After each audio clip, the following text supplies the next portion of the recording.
Mendengar kata ekonomi industri, kita tahu bahwasanya industri mengalami revolusi dari awal diciptakan sampai dengan sekarang. Secara umum, ekonomi industri adalah cabang dari ekonomi mikro yang mempelajari keterkaitan antara struktur industri, perilaku industri, dan kinerja industri. Ekonomi industri juga memberi wawasan tentang cara perusahaan mengatur kegiatan usaha serta mempertimbangkan motivasi mereka. Menurut Undang-Undang Nomor 5 Tahun 1984 tentang Perindustrian, industri adalah kegiatan ekonomi yang mengolah bahan mentah, bahan baku, barang setengah jadi, atau barang jadi menjadi barang dengan nilai yang lebih tinggi untuk penggunaannya, termasuk kegiatan rancang bangun dan perekayasaan industri. Adapun ruang lingkup ekonomi industri, yang pertama, ruang lingkup sempit, yaitu kumpulan perusahaan yang menghasilkan produk sejenis atau bersifat substitusi, di mana terdapat kesamaan bahan baku yang digunakan, proses, bentuk produk akhir, dan konsumen akhir. Yang kedua adalah ruang lingkup luas, yaitu kumpulan perusahaan yang memproduksi barang dan jasa dengan elastisitas silang atau cross elasticities of demand yang positif dan tinggi. Adapun tipe perusahaan dalam ekonomi industri, yaitu perusahaan berkompetisi, contohnya pasar persaingan sempurna, dan perusahaan bebas, contohnya pasar oligopoli.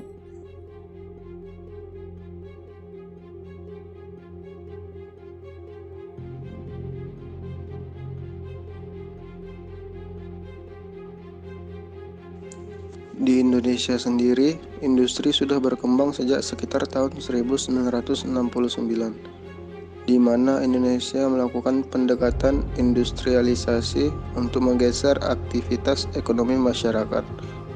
Dari semula bertumbuh pada sektor pertanian untuk kemudian bersandar pada sektor industri. Karena adanya kesadaran bahwa sebagian besar masyarakat Indonesia bergulat di sektor agraris dan sumber daya ekonomi yang melimpah di sektor pertanian, maka industrialisasi yang dilaksanakan di Indonesia harus melibatkan sektor pertanian dalam prosesnya.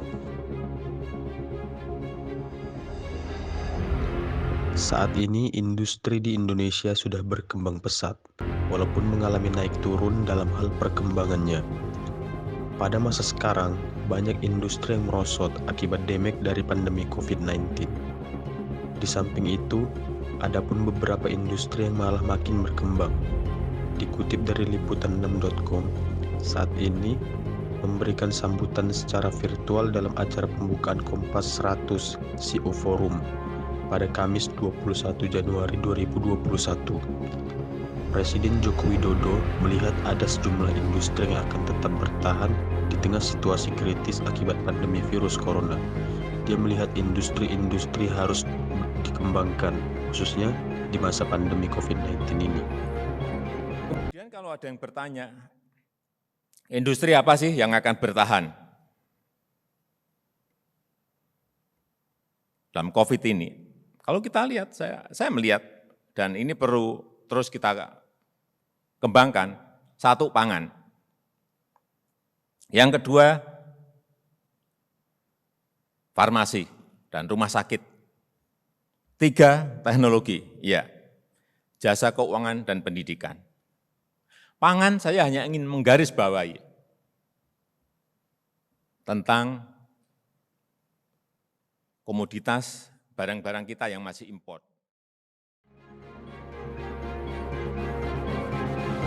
Baiklah, mari memfokuskan bahasan kepada studi kasus industri jasa keuangan digital dan industri manufaktur di Indonesia.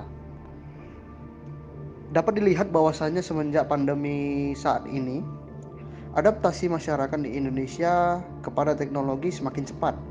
Salah satunya ialah seperti menggunakan layanan konferensi video untuk bekerja ataupun belajar dari rumah, atau bisa disebut WFH. Revolusi kebiasaan masyarakat juga terjadi di pola berbelanja dan bagaimana melakukan pembayaran. Berdasarkan analisa yang Aino, Indonesia melakukan terhadap pola pembayaran yang dilakukan masyarakat melalui media pembayarannya.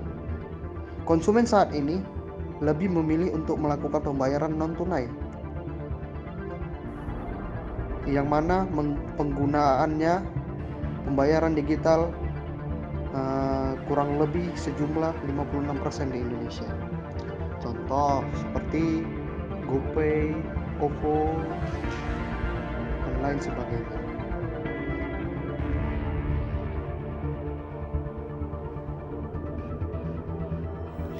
Transformasi dalam digital banking dipelopori oleh perangkat seluler karena dapat mengatasi masalah logistik terkait kehadiran fisik, terutama dalam menjangkau masyarakat yang tidak memiliki rekening bank.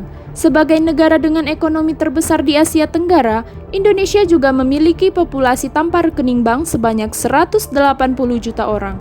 Separuh dari jumlah tersebut berusia di bawah 30 tahun yang sebenarnya mampu mengoperasikan produk dan layanan perbankan digital.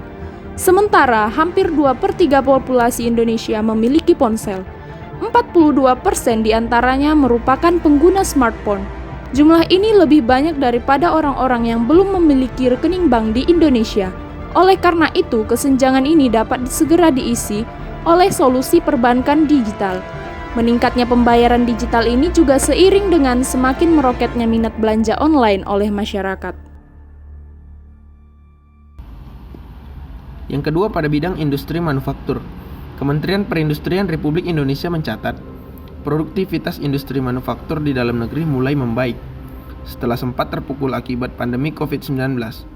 Per September 2020, utilitas sektor manufaktur mencapai 55,3% atau naik 15-25% dari sebelumnya, yang berada di angka 30-40% saat awal pandemi COVID-19. Tidak dapat dipungkiri, peran internet telah mengubah cara berbisnis saat ini, termasuk di sektor industri. Pergeseran paradigma baru di bidang manufaktur saat ini adalah hasil dari penggunaan internet yang memungkinkan komunikasi antara mesin satu sama lain dan manusia secara real time.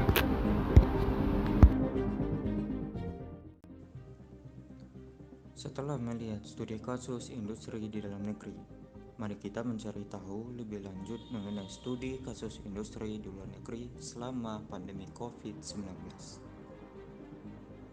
Studi kasus yang diambil yaitu dari industri jasa keuangan bank dan perfilman yang ada di Korea Selatan.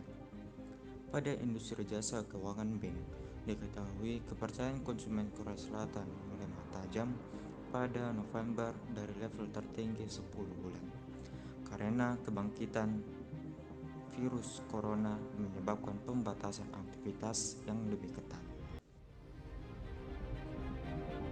Indeks sentimen konsumen Bank of Korea turun menjadi 89,8% dari 97,9% pada November, terendah dalam 3 bulan.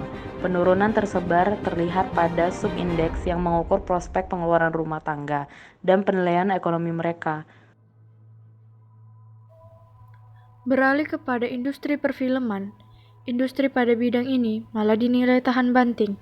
Alih-alih menutup bioskop, negeri ginseng ini tetap konsisten dengan tetap dibukanya bioskop dan terus berjalannya produksi perfilman. Tidak lama setelah Korean Film Council atau KOFIK mengumumkan standar minimum keamanan, jaringan bioskop Korea Selatan kembali bergeliat.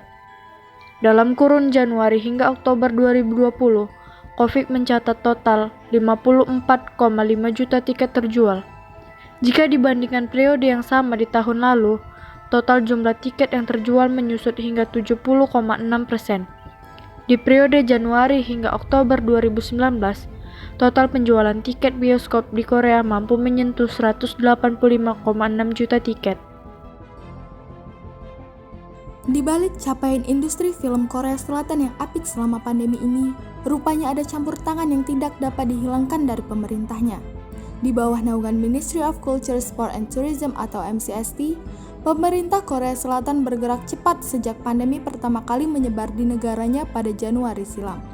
Ada kontribusi MCST terhadap kesediaan stok film yang tayang pada semester pertama 2020 ini. MCST rupanya memberikan subsidi biaya produksi terhadap 20 film terpilih untuk mencegah penundaan dan pembatalan jadwal tayang di layar lebar. Di hilir industri, pemerintah mengurangi besaran iuran pengelola bioskop kepada negara. Sebelum adanya pandemi, bioskop wajib memberikan iuran sebesar 3% dari keseluruhan penjualan tiket bulanan ke pemerintah. Besaran iuran tersebut sontak menyusut hingga 0,3% saja sejak Februari 2020. Baiklah, sekian pemaparan materi kami mengenai perkembangan ekonomi industri di tengah pandemi COVID-19, analisis studi kasus Indonesia dan Korea Selatan. Sesungguhnya, industri akan terus berkembang di masa yang akan datang. Terima kasih.